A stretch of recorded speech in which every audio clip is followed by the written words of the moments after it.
In 30 AD, two keys were made. They were made by the Sadducees, a group of aristocratic monarchists who were desperately trying to gain back control of the people. One man was ruining their tradition, their way of life, their religion. That person was Jesus of Nazareth. Because Jesus was a heretic, Jesus preached, "I will give you the keys of the kingdom of heaven." The Sadducees' control was slowly slipping. If they didn't swiftly squash this heretic, then their way of life would be lost. They created the keys and exclaimed throughout the cities that God remained in the temple where the keys were kept, and they sentenced the man behind the revolution to death. Since then, these keys haven't been found, till now.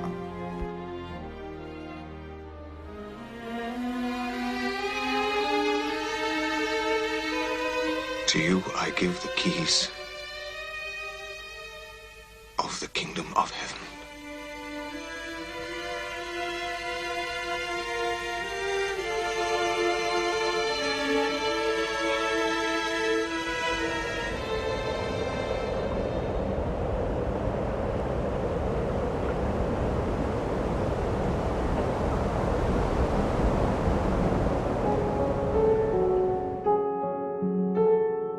Timing. So we're looking at Wednesday for Puerto Rico, we're looking at Friday for Cuba, and then we're looking at Sunday as it makes its way towards Florida.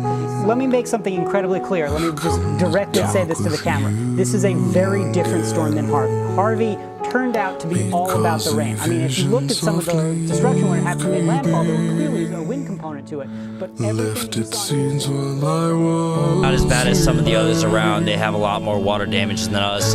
We're still watching this river come in. Unfortunately, not for the families next door, but for our sake, we were all safe and we made it through. This is your pilot speaking.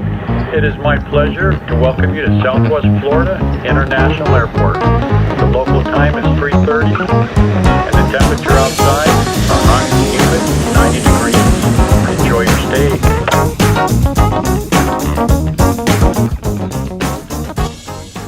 Caleb Westbrook, 18 years old, comes to Bonita Springs to visit his aunt and uncle.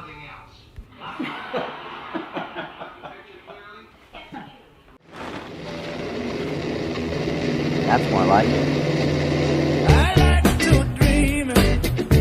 On the third day, he meets Kate, a Bonita Springs local he befriends. Hey, throw it here! Or don't you know how to throw it? I haven't seen you around here before. I'm Kate. I'm Caleb. And then, he finds an important discovery.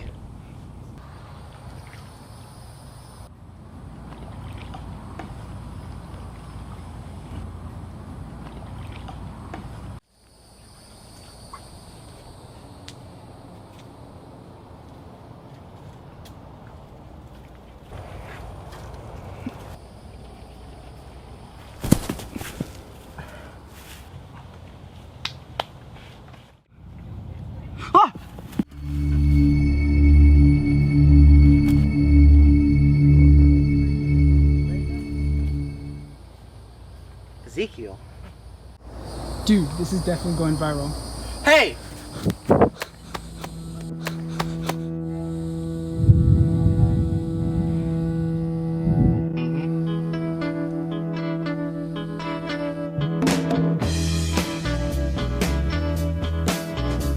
Okay, now listen.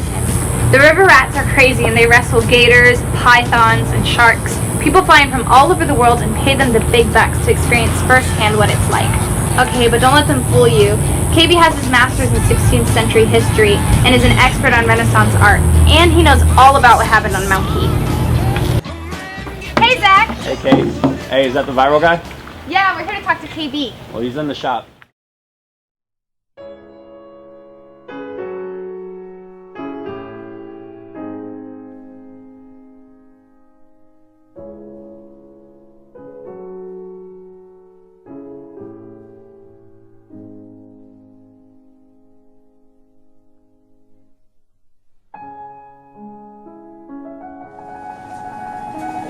Is this the collector key you have?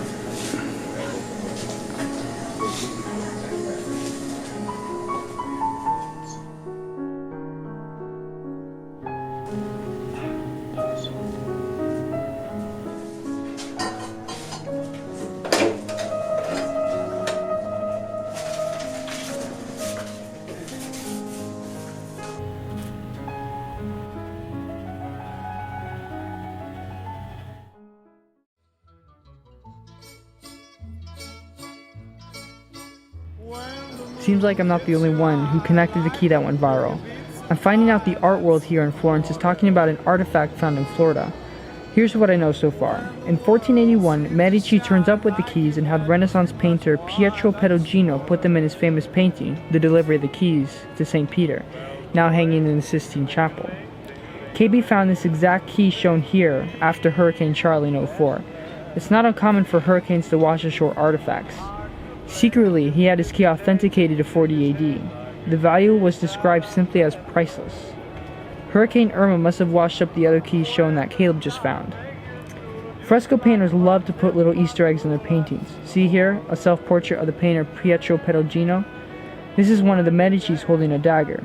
But here's something really interesting. The architect's square and architect's compass. Put them together and you get the Freemason symbol. It seems like the Freemasons, the church, the oligarchs, the elitists, everyone was involved in the conspiracy to control the people in the New World. But it gets even better. I'm learning it's the inscriptions on the keys that are even more valuable than the keys itself.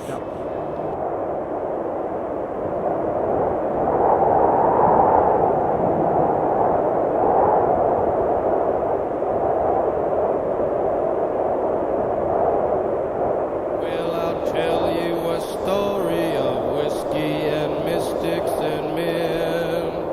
Da-da-da. And about the believers and how the whole thing began. Da-da-da. First there were women and children obeying the moon. Da-da-da. Then daylight brought wisdom. Señor muy poderoso, me mantuvieron cautivo los indios Calusa. Durante 17 años he visto muchas cosas. Las cabezas de los hombres sacrificados en los postes, los pelos sedientos de sangre de los conquistadores, la búsqueda de una llave. La llave causó mucha muerte.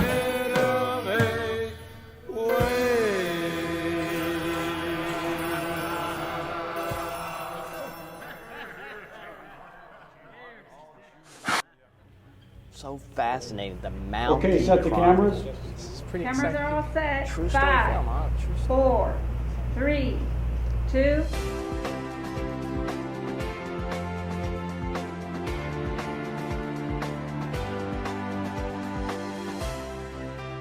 Welcome back to Rough Cut Q&A. I'm your host, Paul Lodato. Sitting down here in studio, Evan Johnston, the writer and director of his latest film, The Mound Key Chronicles, The Oligarchy Conspiracy. My first question about this film is, what do the Medici and the keys have to do with the conspiracy? So the keys were often compared to the Fountain of Youth or the Holy Grail, where they were thought to have supernatural power, but in reality didn't. Ponce was commissioned by the Medici to take the keys to the New World and establish their dominance using the keys. He tried to establish a fort off the coast of Bonita Springs. Evan, how do we know this is actually historically accurate? Well, based on the memoirs of Hernando de Escalante Fontaneda. He was a young boy who was shipwrecked and enslaved on Mount Key.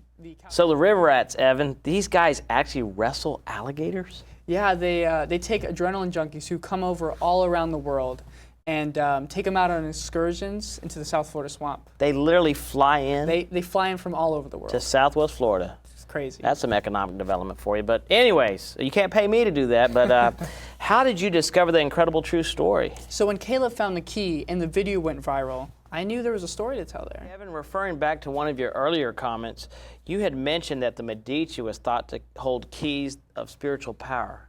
Expound on that.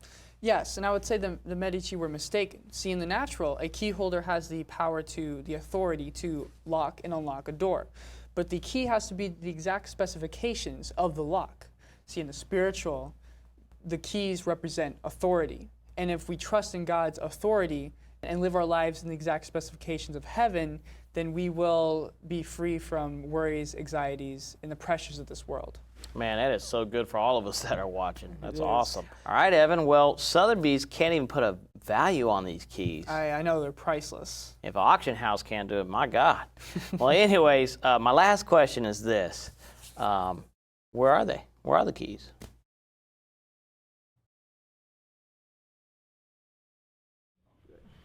Hey, man, I'm so glad you made it. You be safe out there now. It's so important what you're doing. And that gospel group telling you and me.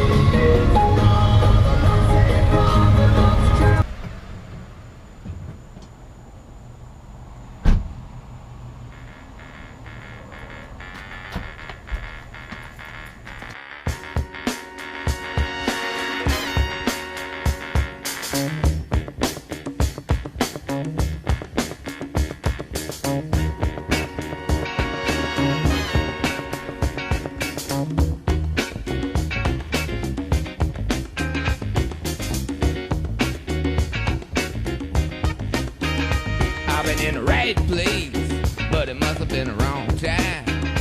I done said the right thing, but it must have used the wrong line. I've been on the right trail, but I must have used the wrong car. Headed in a bad place, and I wonder what's good for. I've been in the right place, but it must have been the wrong time. My head is in a bad place, but I'm having such a good time. I've been running, trying to get hung up in my mind. Just got to give myself a good talking to this time. Just need a little brain salad surgery. I got to cure my insecurity. That I've been in the wrong place, but it must have been the right time. I've been in the right place, but it must have been the wrong song.